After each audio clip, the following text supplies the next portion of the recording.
Welcome back to another interview, and this time we have Kyle Adams here from, you might know the Twitter handle, Kyle Adams Stocks. He's also the author of the Substack with the same name, and he sort of built a sort of reputation for following these underfollow companies such as Perma-Pipe, such as MPTI, and so on. He was also recently featured at the Defense Virtual Conference hosted by MS Microcaps and Atrium Research.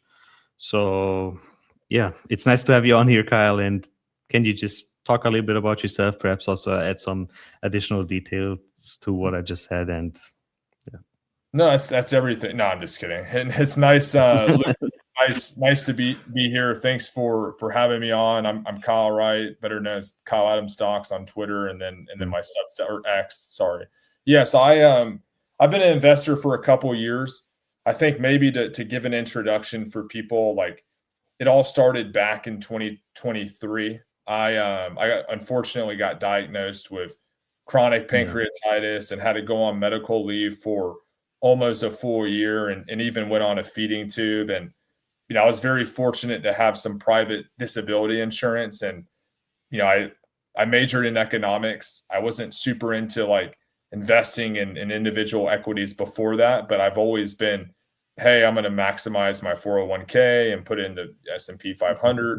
But then after I, had to go on leave and couldn't do work, like I got into investing and started on Seeking Alpha and just started reading articles. And I came across a couple small caps and microcaps, and I found it so interesting because no one else was reading it or commenting or doing anything, versus like initially I was looking at like, sometimes you're like alone and nobody's there. It's I feel very alone. Oh yeah, no, kind of like my illness. I was like, I feel kind of alone, but maybe this is for me. So it's like, like I got into it, and I mean, I don't even know how I got on X. Like I think someone on Seeking Alpha wrote about like X is a place to follow them, and I checked it out, and I was like, man, there's so many people talking about equities and stocks here. Like, this is so cool. And then I started posting. I think like my first few posts were so bad. It was like it didn't even make sense. I think the first couple, I had like 7 followers, and I was like, man, I feel so cool. And then like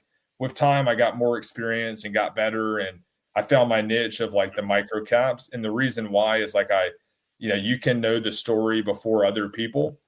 And it creates an opportunity where it's like, I could even speak with the CEO, and I was shocked. I was like, wow, this person's talking to me. And like, it was just so cool. And to the point of like, these are the companies where you can actually know it, and people don't know the story. And then there's a lot of opportunity to the upside if you can find the right story. And I've had a couple stocks that have done very well from that, but I've really just found a niche of like, micro caps to some small caps. Like Sezzle is a little bit bigger than a micro cap for sure, but it's just a lot. Maybe soon a mid cap. Yeah. I mean, the way he's executing, or Charlie's executing, like I think it'll be a mid cap at some point. The question is when, but like if it does what it did last year and keep raising guidance, and maybe pretty soon. So yeah, and that's sort of a passion that arose, what one might say, during a very difficult time for you, right? So can you perhaps talk a little bit more about how that sort of passion really arose through that mentally hard time? Because the feeding tube and all that you talked about, it's quite I think I think you find community in different ways, right? So when I had to move back home with my family and had to leave all my friends, and like was very isolated, I think for a couple months I would even say I was pretty depressed and really down in the dumps. And like at one point, I think I was only eating 500 calories a day before I went on the feeding tube, and like very bad points mentally. And I think you try to find something that you can do to take your mind off it. And I was collecting pretty good money from the disability. And like, I've always liked numbers, always liked, investing in the research. Like always liked that piece of it. So I think it was just a natural, like, hey, like this is something I enjoy. And you find the community aspect, right? Like going on X, finding other people that are talking about the same companies that I was reading about on like a Seeking Alpha, and then joining the Breakout Investors group and getting connected to Mark Gomez and a couple other people. Like, I found my community, right? And I think in a very tough time in my life, like, I was down in the dumps. I had to find a community somewhere, and I found the community investing, and I loved it, right? Like, I would, when I didn't have a job, or was on medical leave, I was researching stocks probably 8 hours a day, and it wasn't even like a job. It was just something I just and the day just keeps on. You don't even see how fast the time goes by, right? You start in the morning, and then it's like, wow, it's like 9 p.m. I probably should get off my phone so I can sleep tonight. And then you keep going, and I'm like, oh man, my sleep is ruined. So. And then you're like, wait, I've read this one detail in the filings. Now what does this mean?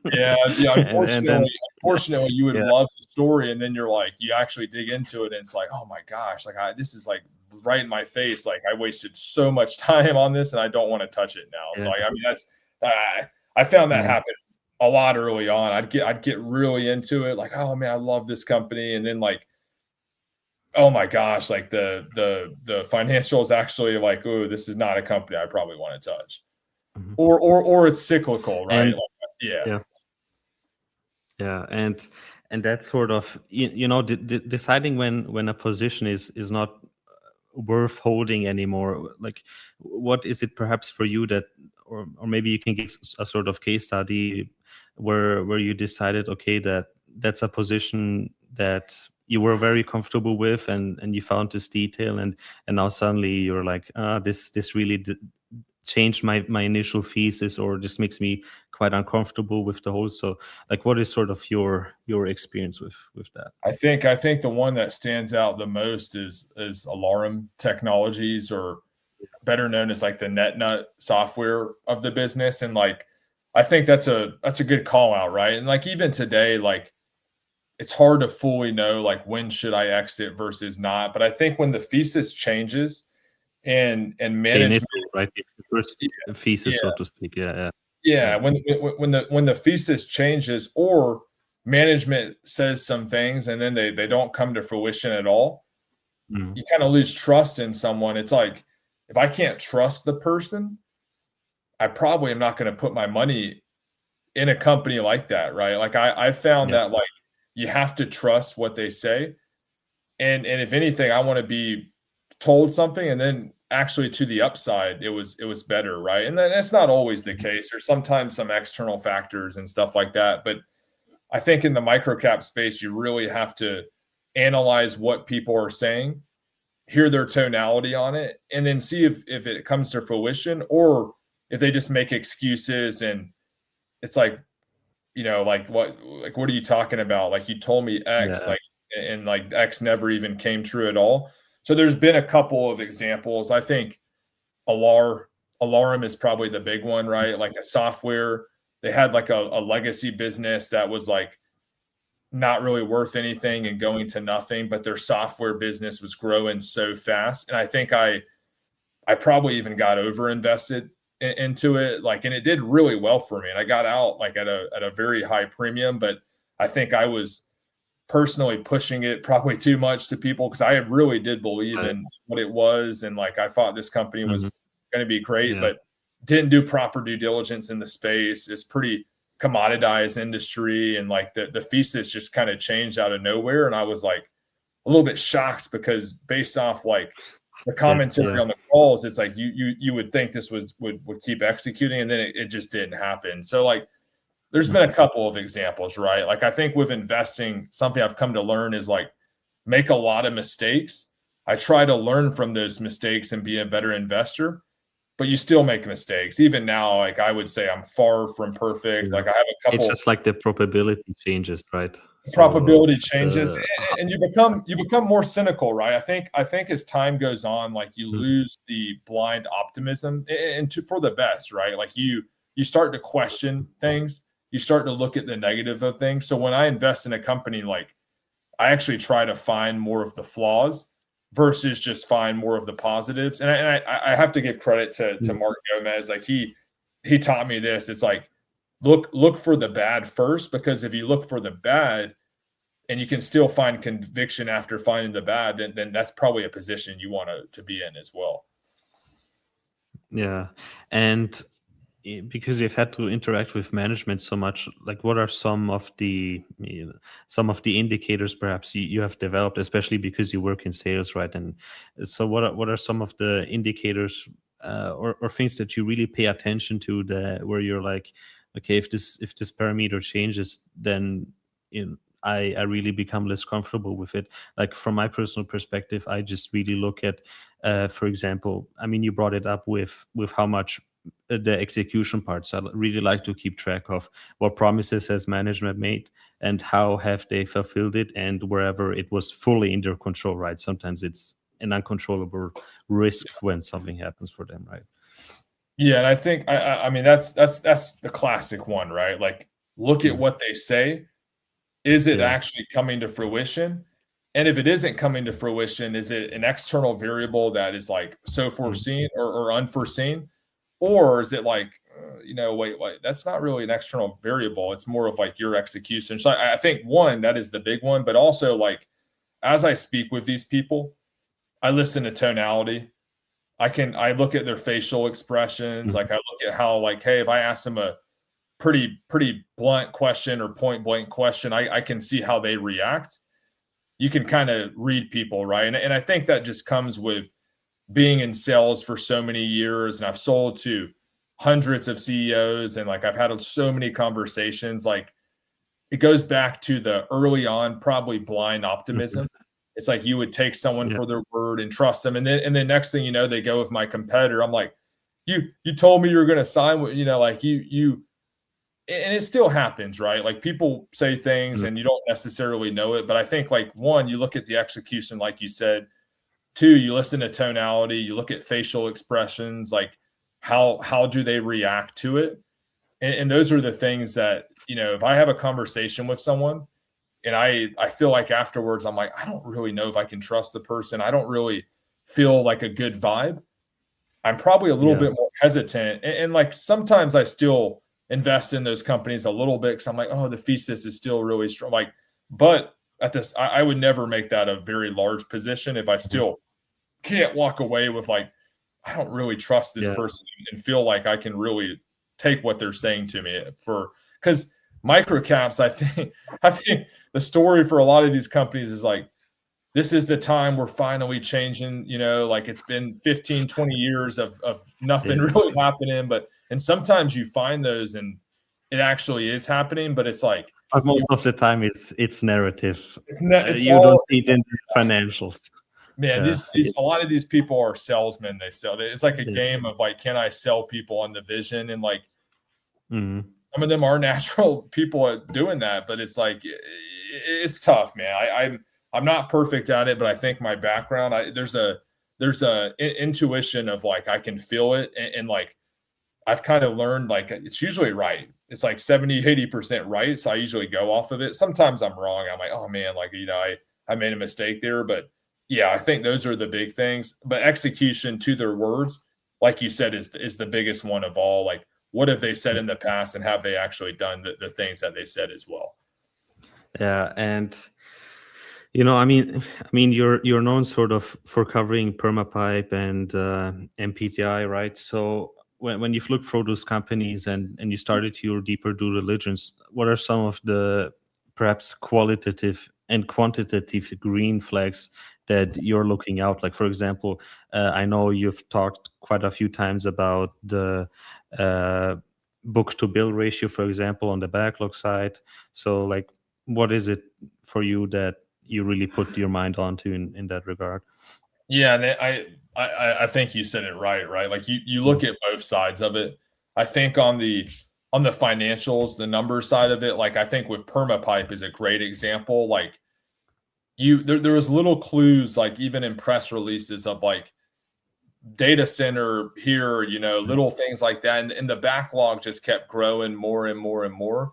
And then you have things like, oh yeah, like we're just now expanding into the Saudi oil market, and we just broke into Qatar, and like, no one's really tracking these things with this company. And I'm seeing all of this and I'm like, man, this is like a lot of things are coming to fruition. And then I have a conversation with their CEO, and he's like, yeah, like, you know, the company's been pretty boring for a long, long time. And like now everything is coming to fruition. And like I took his word for it in the sense of like, it actually is happening and they've been executing very well against it. Yeah, and you see it as well. Yeah. So Yeah. it's not just himself. himself. It's like sometimes it is as easy as looking at the backlog. I think like another one is like POW Industries is one I owned, you know, for a while. And like the backlog just kept getting bigger and bigger. And it's like, it's a pretty clear indicator that like the company is going to keep executing.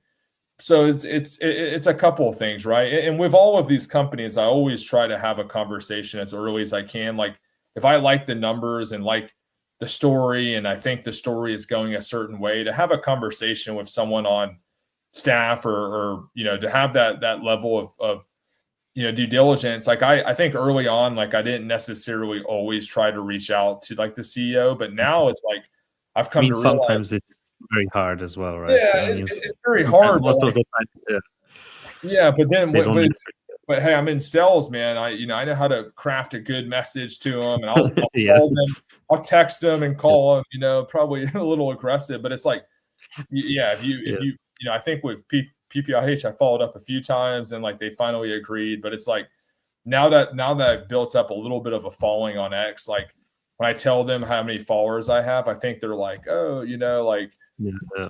Someone cares about our company for the first time, and they have a large number of people that also listen to them. I think it's gotten easier and easier to do it, but I think early on, yeah, like they're like, well, I don't have time to talk to you. You know, it's like it was a little bit more difficult, but now I can sell myself to them pretty well in that sense. And assume at least recently with what happened with Perma-Pipe in regards to expanding the facilities in the United States, assume that strengthened your thesis in a way. So even despite the sort of Iran disruptions, right? Business. Yeah, and then they came out and said Iran hasn't disrupted their MENA operations at all, and it could change, right? Like I don't have a crystal ball, but I think they'll be okay, and I think like it'll be fine. But yeah, whenever an industrial company is building a new facility and you know, doing those things, like I think they are being conservative. Like they aren't just building a facility just to build a facility. And there's always a risk, like, is the work going to continue for the next couple of years? But like, I think it is, right? Like you have the data center market now with them, and it's only a small part of the business, but they have like a leak detection software component to it where, you know, liquid cooling data centers is only going to grow more and more. You have to have technology inside of them to prevent leaks from damaging all the GPUs and whatnot. So like, yeah, I think the press release where it says, hey, this is dedicated to the market, we're doing it in the Northeast, we're going to build it, is a pretty clear indicator to me that the workload is most likely going to be there. So I think it just affirmed the thesis even more, right? And like little things like Saudi Aramco is the biggest oil company in the world. And now they have a opportunity to work with them. And like, I can only imagine the piping and all that. And you have Qatar is now like, they're in that market for the first time. So there's a lot of shots on goals. And I think with microcaps, that's another thing I look for is like, is the thesis just tied to one thing? Or are there a couple things that are pushing it up? Because with a company like Perma-Pipe, it's like you have like the data center component, you have the Middle East just. So it's also a little bit about, sorry to interrupt, but it's also a little bit about diversification. Maybe sometimes it can be, in a sense, the sort of revenue stream diversification, or in other cases, it can be clients, as is in this case, right?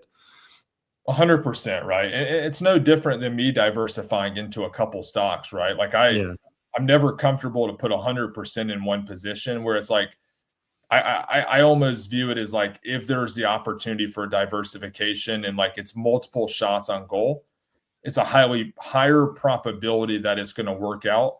Whereas like, if there's only one stream, you know, and it goes back to a company like TSSI and like only really working with Dell and like, yes, it's a long-term agreement, but there's always going to be like the fear of like what if that company just chops it off or says, hey, we're going to cut our workload? I mean, there's, it's a lot more fear.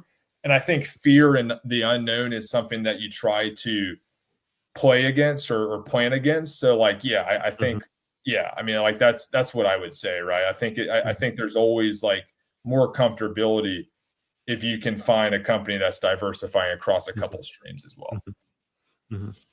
But you would overall say that despite having a basket of stocks, that overall you are more or less concentrated into a few names that you really like. I mean, we also talked about this a little bit before we started the interview, right? You start out with when you start your initial research, you like it, you buy a small position, and then over time as your confidence builds or you see something that you like in the numbers, you sort of you deploy more capital as it's sort of earned that spot in a way. 100%, right? I think, and we were speaking about this even, I think, before this conversation. It's a situation where like you start small, you like the story, you build conviction, then you can build it more.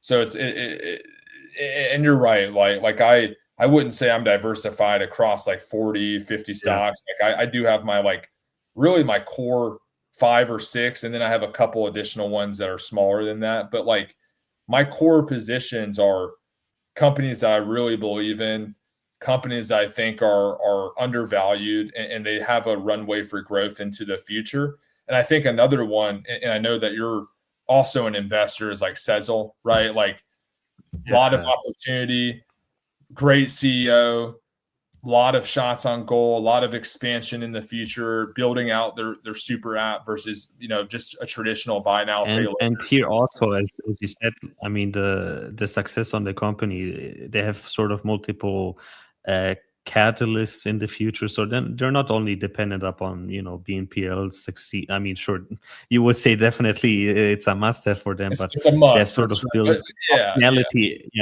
optionality around that to succeed and aid it. I mean, with the ILC charter, for example, where they can become more of a bank, but not really. So yeah, that's just one of the examples. So yeah, 100%. Yeah, and like I think another one that I really like is like legacy education, right? Like it's like I have very good numbers. Yeah.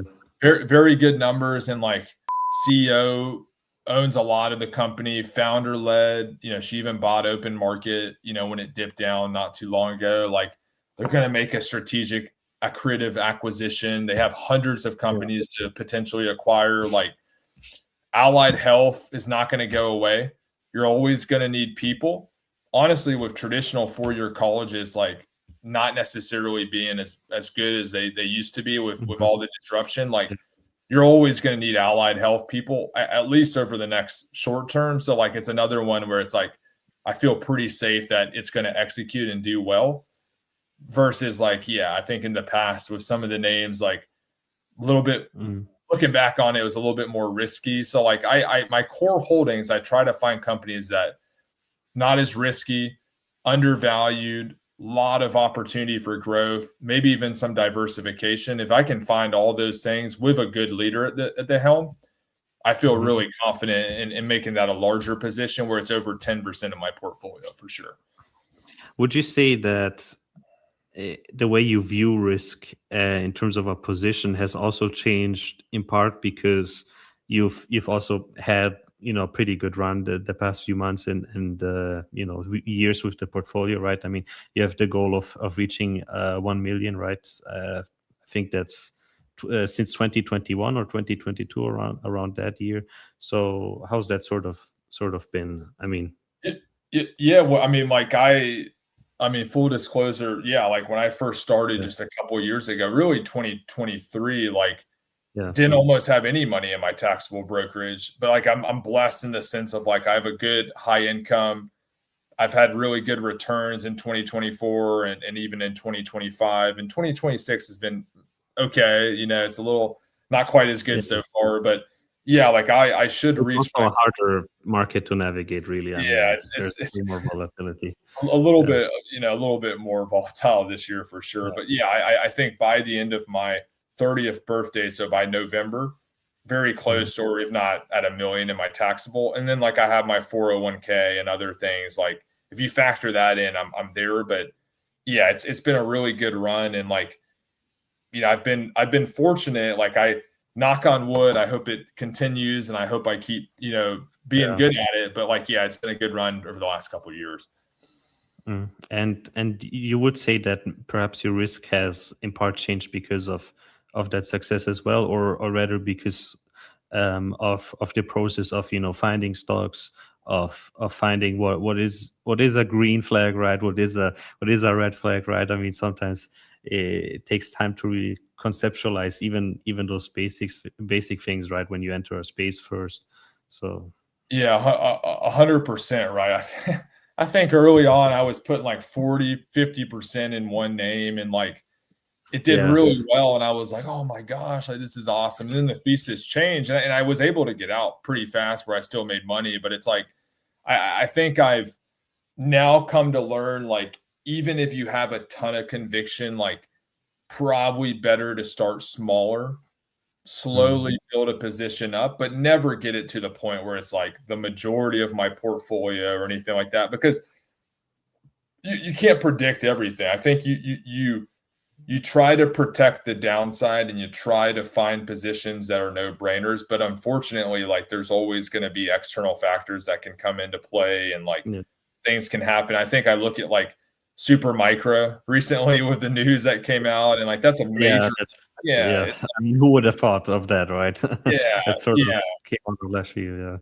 Yeah, and it's like, so it's a situation where it's like, you know, I think I've learned to diversify a little bit more than early on, but I still have the core holdings being a fairly large weight. But like, I don't just come in and put a 15% position right away. Like I build it small. And I think you and I were even talking about this right before. It's like, you know, starting small with the position, building conviction, and then building it up, but never getting crazy in the sense of making it like 40-50% of my portfolio. Like that's probably been a big shift. I mean, of course, the sort of crazy part is also a little bit relative, right? I mean, you have a different risk profile than I have, right? I mean, it's sort of, everybody has to find their own sort of subjective way of looking at it, right?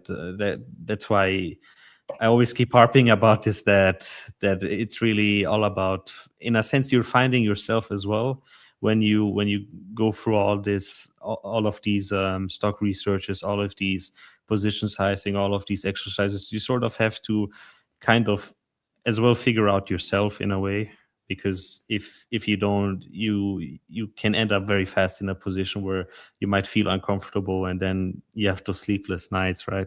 So yeah, no, I'm starting to value my sleep a little bit more. Like, so like like I don't want to go to bed. Like, like there's been a couple of times like where I'm like, I don't feel good sleeping, waking up, like, or a 40% of my portfolio in the earnings is tomorrow. Like I'm not sleeping the night before. So it's like, you gotta find the Yahoo page or any other one, and you're like, when is it gonna drop? I'm just waiting. Because some of these companies they always, like, there's like a 30-minute window. It could be, if you're refreshing it, and like you're not good for the mental health. So like I think as my brokerage gets larger, like the risk probably not quite as risky as when it was early on. And you just have to find that for yourself. Everyone has like a different perception of risk and what they want to do. And like, at the end of the day, like I've just come to learn, like, just do what you need to do, and do what you think you need to do. And like, you stay true to who you are in that sense. Yeah. And, as we're sort of coming towards the end of our interview, are there perhaps any last things you want to mention to the audience, or something that really maybe has been on your mind lately about the markets, or whatever it might be? I mean, I don't even want to give commentary on Iran and the whole situation. Like, maybe, by tomorrow there's a deadline for that. So like maybe I'll be a little nervous to sleep tonight, just knowing what could happen. But like the big thing I would leave people with is like, build conviction in companies. Never take people's words for it. Always do the proper due diligence. Don't get greedy. and just at the end of the day, run your race, and that race, and don't compare yourself to other people. Like, even I find myself today looking at people younger than me that have a couple $1 million brokerage. I'm like, man, like I almost get a sense of like jealousy. So like, I would say, like, you're only racing against yourself. That's the way I view it. It's no different than like, I ran track in high school, and it's like every race I would just try to be a little bit faster than how I did it. And then the results end up being really, really good because I just kept competing with myself. Yeah. So I think what I would leave people with is, like, don't compare, have fun with it, run your race, invest in companies you believe in, don't get greedy. And then I think the success will follow most people. The problem with human nature is we start breaking the rules and start going outside of our comfort zone, and then that's a dangerous place to be. Or we listen to the voice, right? I mean, it when you're running, right? At some point, there comes a point where you have to push yourself, but it's like this, like the lazy brain just telling you, no, don't, give up, or whatever. The devil on the side is like, just make it even bigger, and it's like, no, like, I still have to catch myself doing that. And every week I feel like I play, like, okay, like, don't listen to the devil on my shoulder, because he's still there. He's still there for sure. So I really appreciate the opportunity to talk with you, Kyle, and it was great having you on. And I'd love to talk more with you, right? It was great. And and Lucas, like, I give you mad credit or mad props. Like, you've just started this journey of, like, interviewing people, and you have a really big gift for it. So, like, keep it up, keep doing what you're doing, because, like, it's awesome. And I think you're really good at it. So it's been awesome to come on and chat with you and have this opportunity, because I think this is only the start of an awesome, career for you as well. Thank you. I appreciate those kind words, Kyle.